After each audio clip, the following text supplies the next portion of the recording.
Cine Recap PH. Maligayang pagbabalik sa Cine Recap PH. Warning, spoilers ahead. Ang pelikulang ibabahagi ko ngayon ay patungkol sa pagkawasak ng planeta matapos tamaan ng kometa, ang mga nakaligtas pilit na nabubuhay sa radiation at umaasa na mayroon pang ligtas na matitirhan para sa sangkatauhan. Ang pelikulang ito ay ang American apocalyptic film na ipinalabas 2026 na pinamagatang Greenland 2 Migration. Bago tayo magpatuloy, paki-like ang video at mag-subscribe na din sa channel na ito.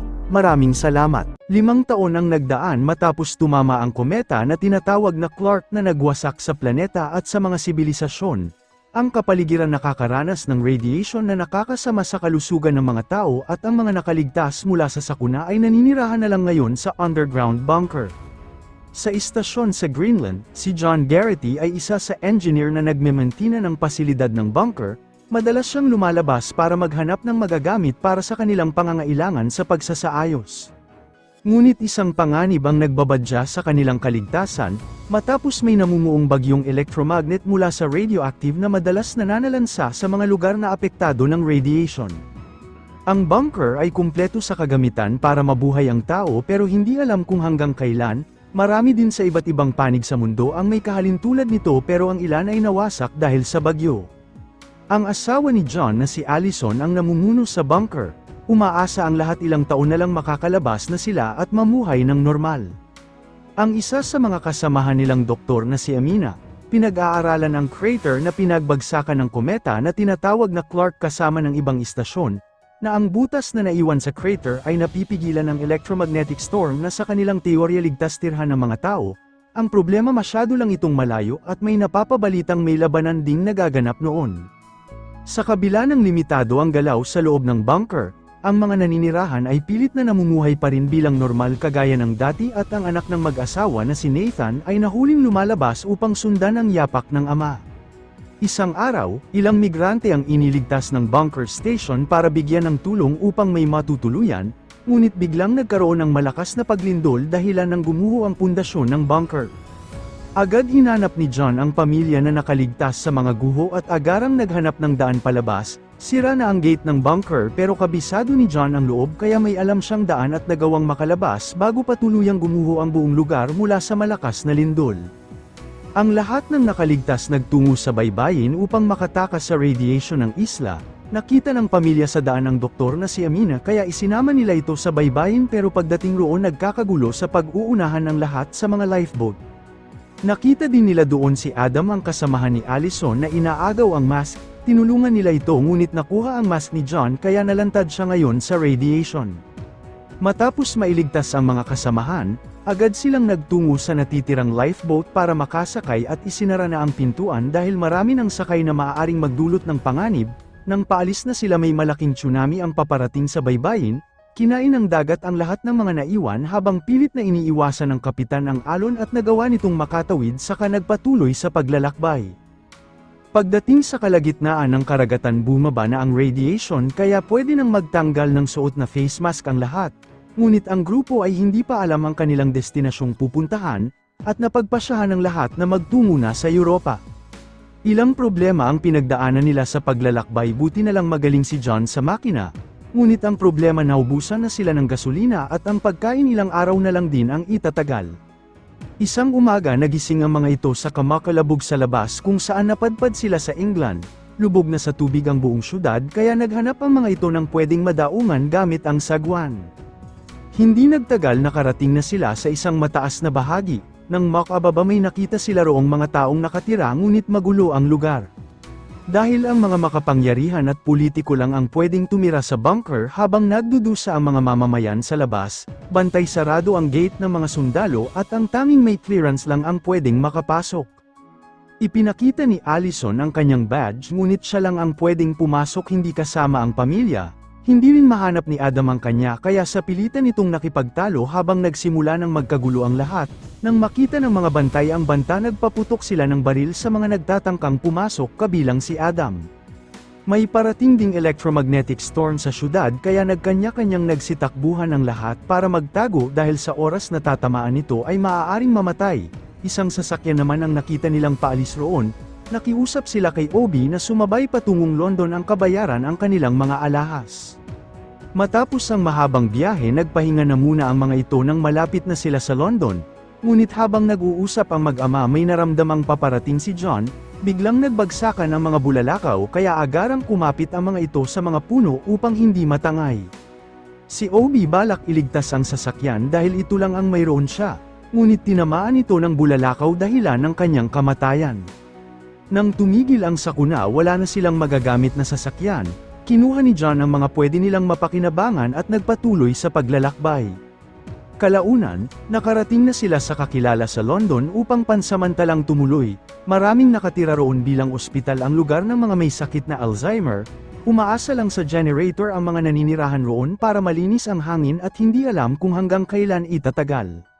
Sandaling nakahinga ang pamilya para kalimutan ang kinakaharap na sakuna, subalit sa kalagitnaan ng gabi nakita ni Allison na matinding inuubo si John na may kasamang dugo.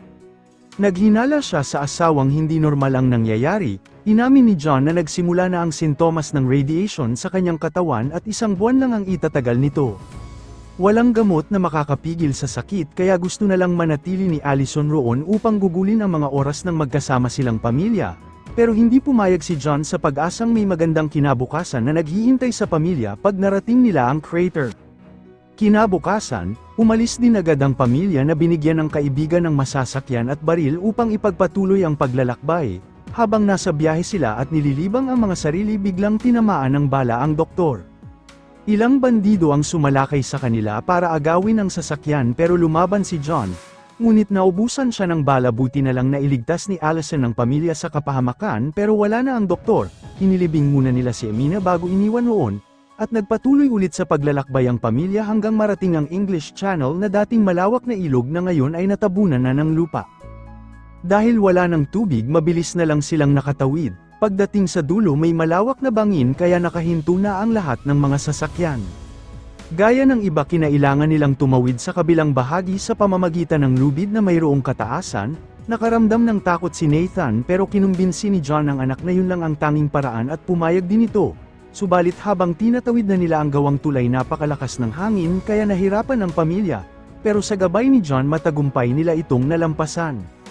Ngunit may pag-alog na naman sa lupa at nasa gitna ang mga ito ng 2 bangin. Tumawid sila sa hagdanan patungo sa kabila subalit bumagsak ang isang tulay sa tabi kaya ang lalaki na naroon ay sinubukang tumawid sa kanila dahilan ng muntikan ng mahulog si Nathan, buti na lang nailigtas ni John ang anak at nagpatuloy sa pagtawid bago patuluyang gumuho ang buong lugar.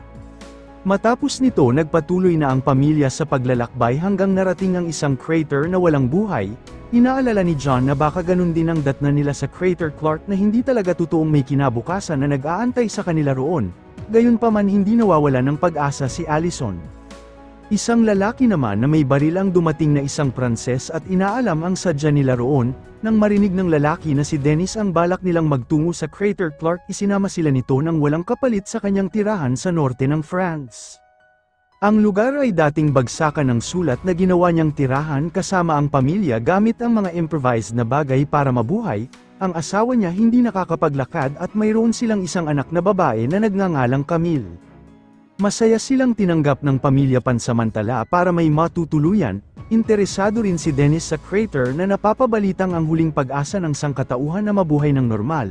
Ngunit masyadong delikado ang pagtungo roon dahil may nagaganap na labanan sa pagitan ng mga alyansa ng bansa na gustong makubkob ang crater. Nagpalipas muna sila roon ng gabi para makapagpahinga, inaalala naman ng mag-asawa ang masayang sandali ng kanilang buhay at nangako sa isa't isa sa kabila ng may ilang araw na lang na itatagal si John. Kinabukasan, sinabi ni Dennis ang mga alam niya sa paglalakbay patungong crater, itinuro nito ang ligtas na daan dahil ang crater ay protektado ng mountain rangers na may nagaganap na mga ilang labanan na dapat iwasan. May ibinigay si Dennis na isang litrato ng isang commander na pwede nilang hingan ng tulong, hindi niya rin alam kung ano ang naghihintay sa kanila sa crater pero nakiusap ang Pranses na isama ang kanilang anak dahil gustuhin man niyang sumama hindi niya kayang iwan ang asawa. Nagdadalawang isip si John na tanggapin pero pumayag na si Allison na isama ang bata, at nagpaalam si Camille sa magulang para na rin sa kanyang kinabukasan at agarang umalis ang pamilya upang simulan ulit ang paglalakbay. Nang malapit na sila sandaling huminto na muna ang mga ito upang makapagpahinga si John, Sa tabi ng daan doon nila piniling magpalipas ng oras habang nagkakasiyahan, maya-maya pa isang grupo ng mga sundalong Pranses ang dumating upang alamin ang kanilang pakay. Hindi marunong sa lengguwahe si John kaya ang bata ang kumausap para hanapin ang kanilang commander at nagpakilalang kaibigan nito ng kanyang ama.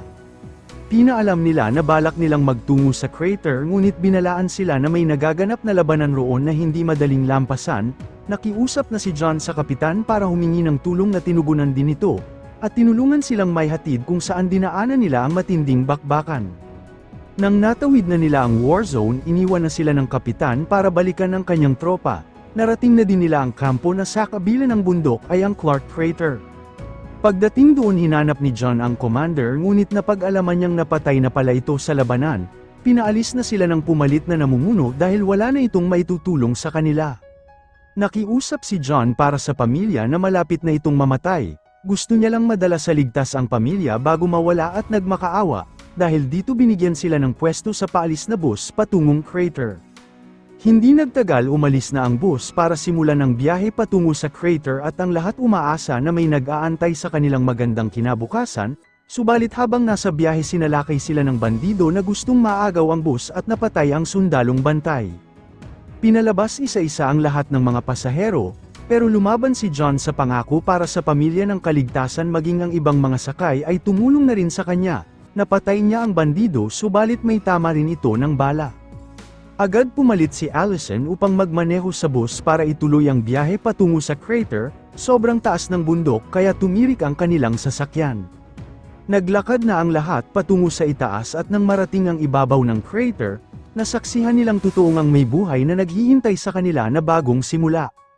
Ngunit hindi na kinaya ni John matapos itong magkaroon ng tama, doon na siya binawian ng buhay pero sa kabila nito may maganda ng pag-asa ang naghihintay para sa kanyang pamilya na bagong simula.